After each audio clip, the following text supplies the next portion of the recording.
Над 250 нови вработувања ќе се реализираат со новата германска инвестиција во Прилеп, која ја најави премиерот Груевски на Народниот собир во неделата. Новата инвестиција на германската автомобилска компанија Акомпласт е вредна неколку милиони евра, а според министерот за странски инвестиции Бил Павлевски, станува збор за фирма која се занимава со висока технологија.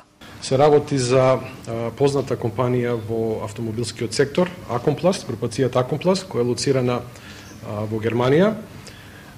Тие произведуваат пластично моделирање на автомобилски делови и се добавувачи на едни од најпознатите автомобили во Германија, како Мерцедес и BMW.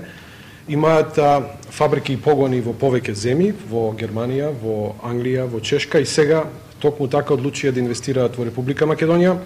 После неколку посети и анализи, Република Македонија, според бизнес климат и условите што владата на Република ги нуди, беше избрана како потенцијална дестинација за нивната инвестиција. Еден од менаџерите на германската компанија информира дека Акомпласт деновиве разгледува локации и погони во Прилеп.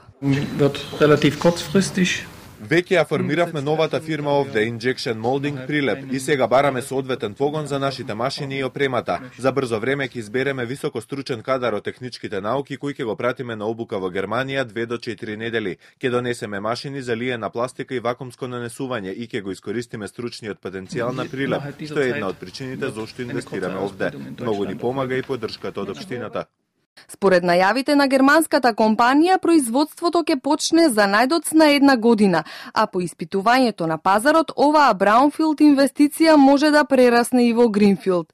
Инаку премиерот Груевски во неделата најави 6 нови странски инвестиции и 4500 вработувања и влез на нови 25 странски компании годинава.